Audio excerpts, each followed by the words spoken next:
just on sort of what next, then I guess you've touched upon it earlier on. There's been a lot of talk, as there always is, around Liverpool when it comes to transfers, and we're always sort of after that next dopamine hit, if you like, of transfer rumours and links. There's a lot of talk, I guess, first off, really, about the centre forward department and number nine, and this sort of ties in with the potential departure of Darwin Núñez, of course. But listen, a lot of people have got sort of dream targets in mind when it comes to Alexander Isak, and I guess the question that follows immediately after that, Paul, is first off, are Liverpool still in the market for number nine post Kirkez and Vert signings? And also in terms of obviously, finances and sort of outlay, is there still scope to do that sort of level of deal?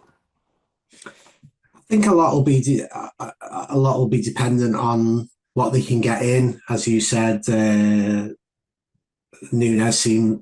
there seems to be interest in Núñez. Obviously, Napoli is one of the teams that's been mentioned. There was Saudi interest previously.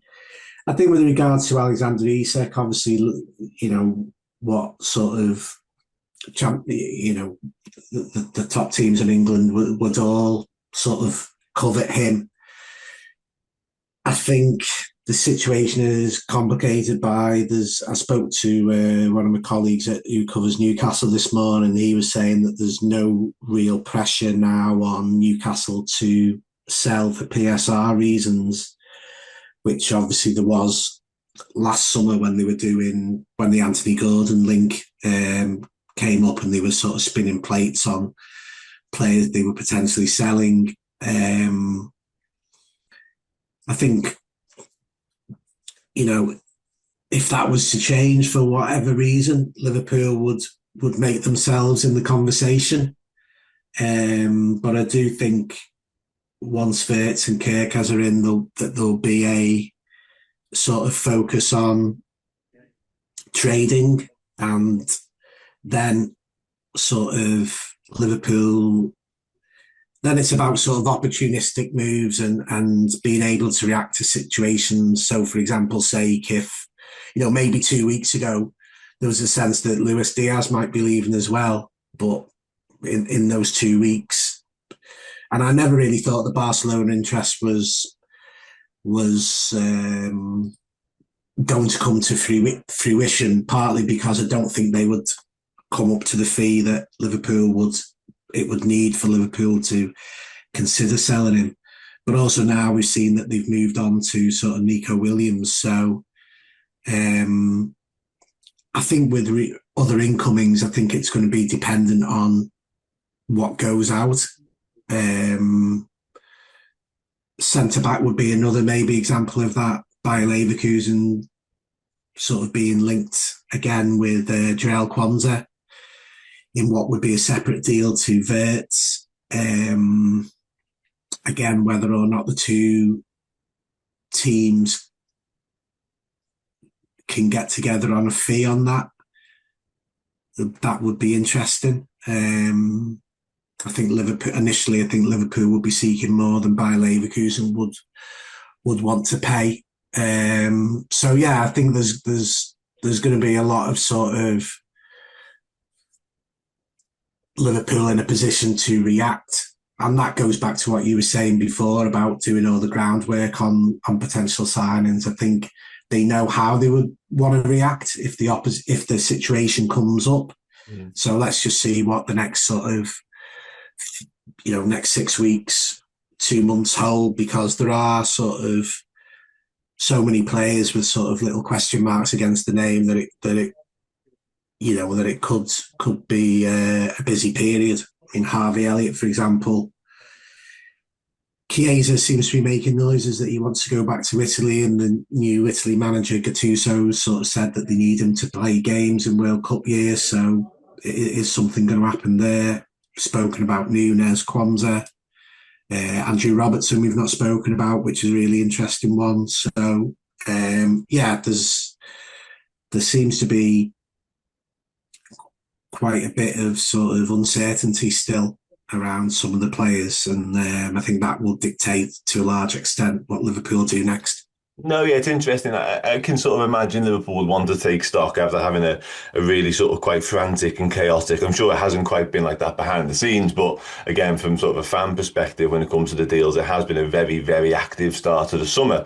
Clearly, with the mini window, that little hiatus, and then straight back at it with Verts and Kirk potentially getting over the line as well. So it would make sense to almost stand back and see what the squad looks like and who might be, potentially on the way out as well, as you touch upon. And I guess I wanted to ask you though, because whilst all the moving parts exist, Liverpool seems to have sort of a long-standing interest, a long-standing appetite, if you like, to bring in a young centre back. Now, you mentioned the potential for Yeah, Quanta to go there, and by Leverkusen, clearly yeah, very keen on him. Do you think that still exists? Because obviously Lenny Yoro was linked at one point last year. yeah, There was yeah. tentative interest in Dean Howson this time around. It feels like that is an area in the department Liverpool are keen to strengthen. Yeah, and I think that goes back to sort of the point you made about Marmdash really earlier in terms of the goalkeeping.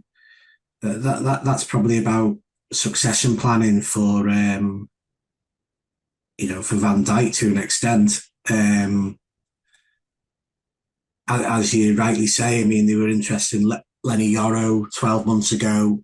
He wanted to play every week and they couldn't guarantee him that. So he went to Manchester United. They were uh, very interested in Dean Huijsen. Obviously, Real Madrid came in and as a Spanish international, he was more sort of took by that move. So, yeah, there is a sort of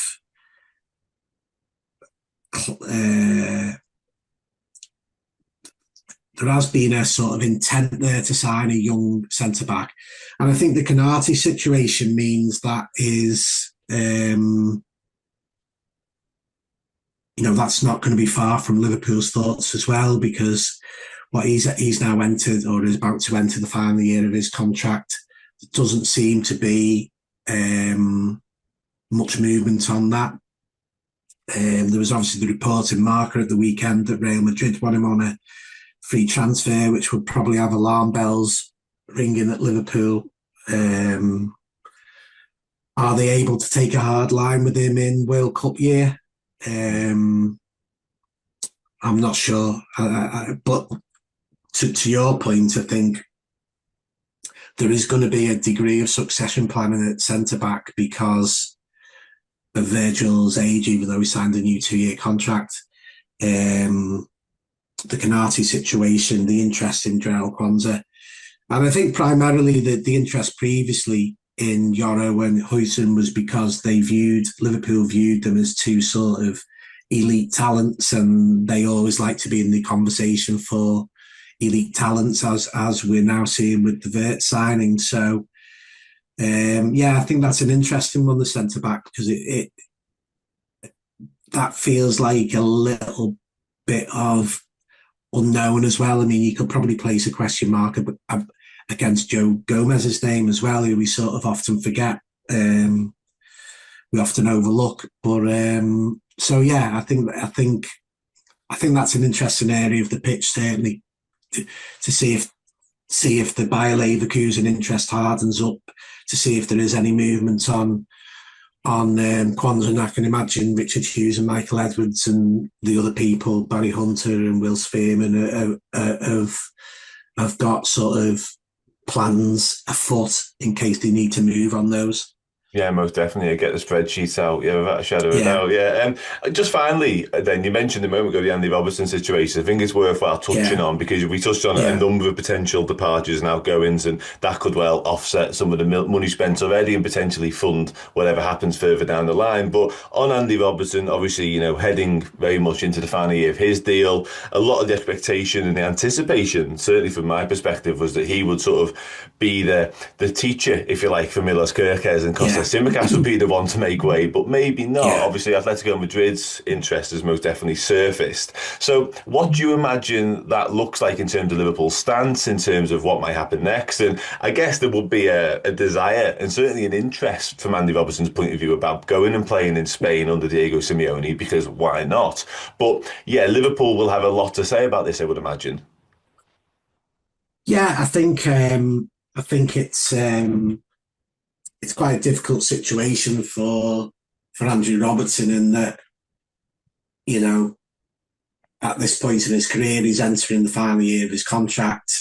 There's no real sense that Liverpool are ready to give him an extension, and we know that's sort of club policy, so that's not out of the ordinary. This offer comes along from Atletico Madrid, and you're suddenly in a dilemma of what do you do. You don't want to leave Liverpool because you sort of love the club and feel appreciated there by the by the supporters.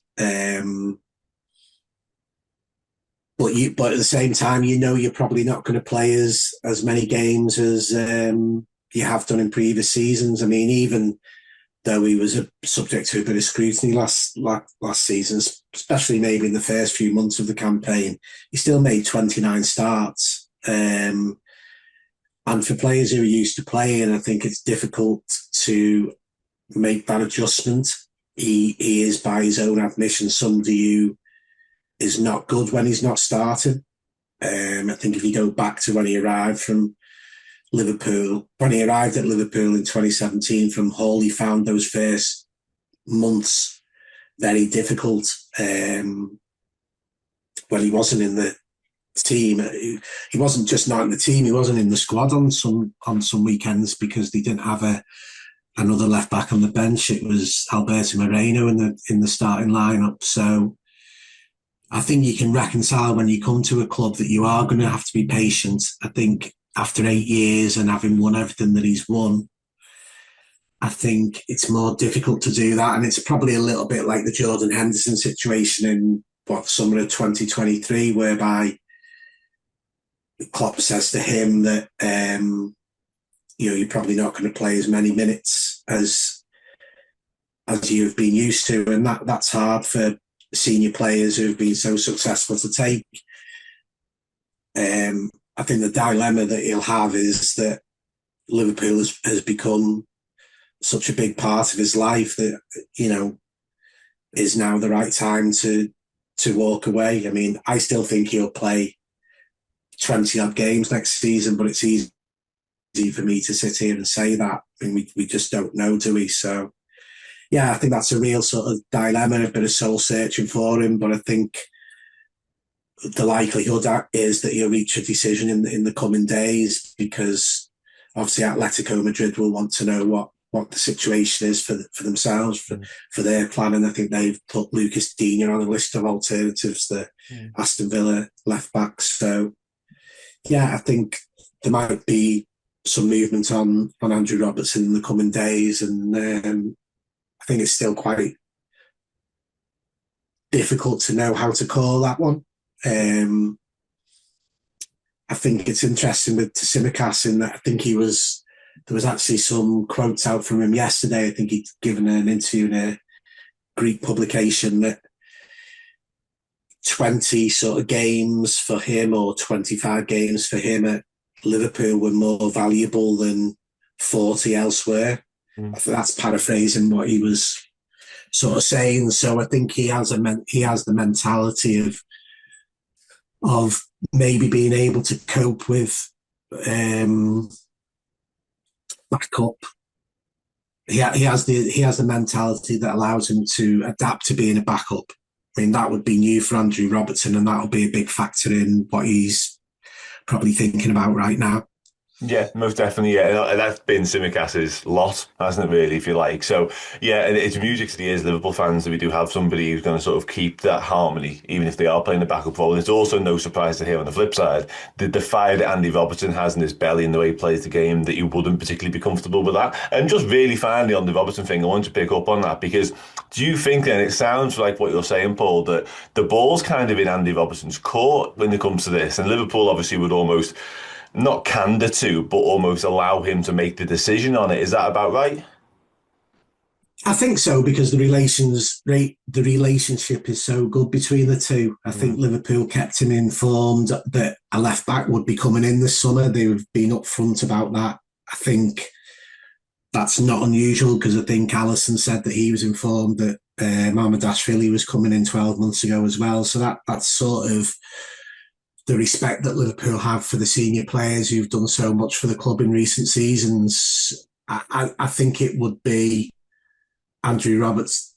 What do you want to do? Let's see if we can come to a solution. One thing I did hear is that any talk of sort of he wants to go on a free transfer, that's not true. That's never been discussed. There were suggestions that earlier in the week that Atletico would be looking to pay €5 million for him. Whether or not, I'm not sure that would be enough to get him, to be honest. I think Liverpool would want a bit more, but I think that anything that happens with Andrew Robertson will be done with the club because of the strength of the relationship, and that there'll be ongoing discussions between him and the club on that. But I think we're getting to a point where a decision will have to be made fairly soon. Yeah, that makes perfect sense. Absolutely, it does. And it's nice to hear, actually, that relations are so good. And it's unsurprising as well, given what he's given to the club and the service and what have you. And we've had more than our £8 million worth from Hull City, let's put it like that. Paul, absolutely. Especially as they signed Kevin Stewart as well. That's 100%, of course, yeah. Not to be forgotten. I think he's been, one of those sort of, probably not an unsung hero, is he? But I just think he's sort of been a model player for Liverpool. And, if he does decide to leave, I think in some respects it'll be a bit sort of, I don't know if sad's the right word, but it'll be whatever it is. Bittersweet almost. It would have been nice for it, if people had known he was sort of going. You think of the players who have left in recent times, that sort of send off that they've had. I think it would have been, if he does go, I think it would have been nice for him to get a send off. But listen, there's the Champions League, isn't there? So, if he does go, there's the chance of them maybe coming back in the Champions League, and I'm sure that would be an emotive sort of emotional night all around. No, he definitely would have been deserving of one of the frames and a proper resounding reception from Anfield. Absolutely, I would 100% agree. He's been a brilliant servant and a brilliant footballer. Full stop, really. Paul, once again, thank you so much for your time. No, massively appreciated. Everybody else, thanks for listening. Take care. I'll see you soon. Hey, everyone, thank you so much for checking out a bit of my conversation with the brilliant Paul Joyce. Just to let you know, if you want to head over to redmenplus.com and stay across absolutely everything there is to know about Liverpool's summer transfer business, you can do that right now and get your first month for half price if you use the code VERT when signing up as a Captain Monthly subscriber. So just head over there, sign up, whack in the word VERT, WIRTZ, and you'll get half price for your first month. Get over there, do it now, and I'll see you soon.